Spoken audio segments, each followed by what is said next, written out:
वो लगेज होता है। दहेज क्या दिया? चतुःशतम पारिवर्धम गजानाम हेम मालिनम, 400 चतुःशतम पारिवर्धम गजानाम हेम मालिनम, और 400 हाथी दिए, 3600 रथ दिए, अश्वानाम अयुतम सार्धम रथानाम च त्रिखट्शतम, 10,000 घोड़े दिए और 200 दास दासियां दी, गाने बजाने के सामान दिए। ये सब पहले देखो, हर रथ हाथी घोड़ा पहले भी दिए जाते थे, तब इसी की सारा सवारी होती थी। आजकल आदमी जो है मोटरसाइकिल और 4 व्हीलर दे देता है। बोलो गोविंद भगवान की जय। अब जिस पे चल रहे हैं वही तो देंगे, है ना? तो ये दहेज दिया। और अब विदाई का नंबर आया तो कंस कहता मैं अपनी बहन की विदा स्वयं करूंगा। स्वयं विदा करने के लिए तैयार हुआ जब, तो रथ हाँक रहा था तो मार्ग में आकाशवाणी हुई। आकाशवाणी ने कहा, अरे अबुध कंस, जिस देवकी को तू इतने प्रेम से विदा कर रहा है तो इसी का 8वां लाल तेरा काल होगा। जैसे कंस को पता चला, कोष से तलवार निकाल करके खड़ा हो गया और कहने लगा, है देवकी मैं तेरा वध कर दूंगा।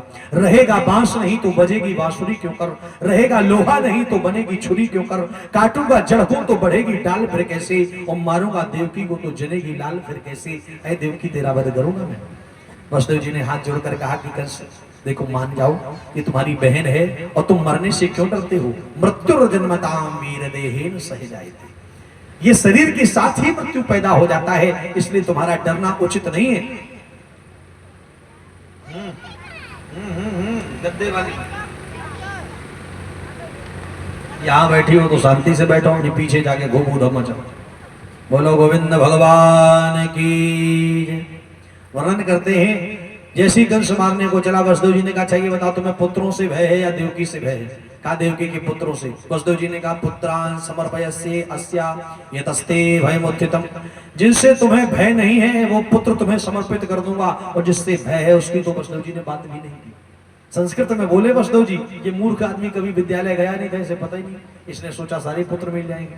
छोड़ दिया वसुदेव देवकी को, छोड़ दिया तो अपने घर पे आए। और जब घर पे आए तो 1 वर्ष बाद एक बालक जन्मा है जिसका नाम है कीर्तिमान।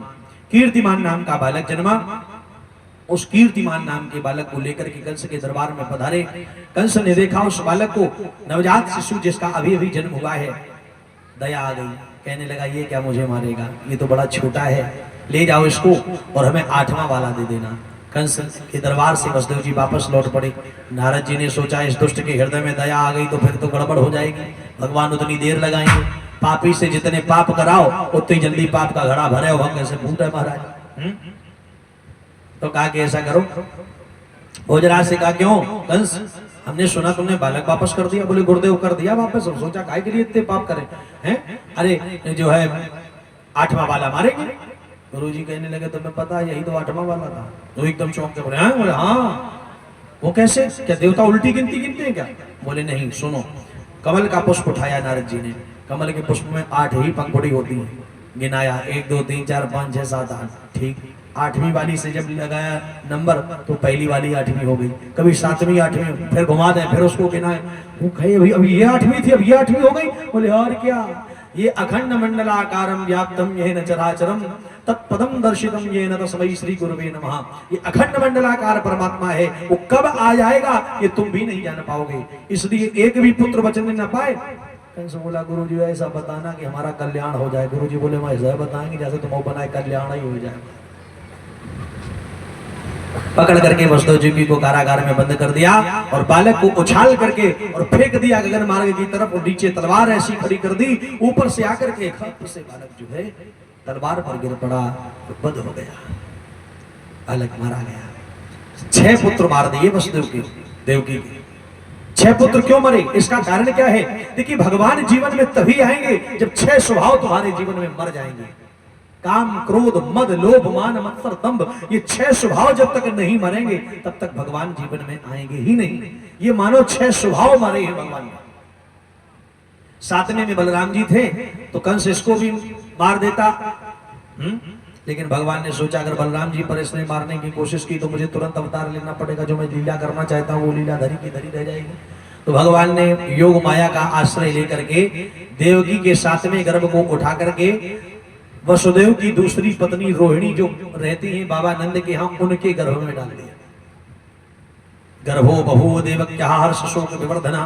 देवकी का 7वां गर्भ हर्ष और शोक देने वाला हुआ। हर्ष इसलिए हुआ कि भगवान आएंगे, और शोक इसलिए हुआ कि 6 बालकों का मुंह देख लिया था, 7वें का मुंह ही नहीं देखता। कंस को पता चला कि 7वां गर्भ नष्ट हो गया, बड़ा प्रसन्न कंस, वाह, डर डर के भागने लगे हैं। अब हमारा डर ही इतना बहुत खराब है, लेकिन सावधान, 8वां वाला आने वाला है।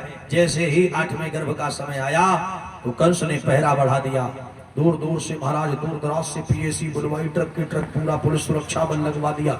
मथुरापुरी बिल्कुल छावनी बना दी इसने, चारों तरफ से, कहीं से निकलने न पाए। तैयारी के सहित ये कंस बैठ गया। आज वो समय आया है। कौन सा समय था? लागत भादो मास अष्टमी कृष्ण पक्ष अवतारे। लागत भादो मास अष्टमी कृष्ण पक्ष अवतारे। मात पिता की बेड़ी खुल गई, खुले जेल के तारे चमकी। एकदम बिजुरिया भादों अंधेरिया धीरा। ओ जन्मे जेल में सवरिया, भादों अंधेरिया धीरा। भादों का महीना था, भादों का महीना था, कृष्ण पक्ष था। द्वापर युग में भादों के महीने में कृष्ण पक्ष था, अष्टमी की तिथि थी और बुधवार का दिन था। और आज अभी कौन सा दिन है? वाह, रोहिणी नक्षत्र था, बुधवार का दिन था और आधी रात में 12 बजे थे महाराज भगवान का प्राकट हुआ। चतुर्भुजी स्वरूप में भगवान उस कारागार में उतर रहे थे। जैसे ही प्रकाश पुंज देखा वसुदेव देवकी ने एक दूसरे से मना कर दिया, शांत, बोलना नहीं कुछ।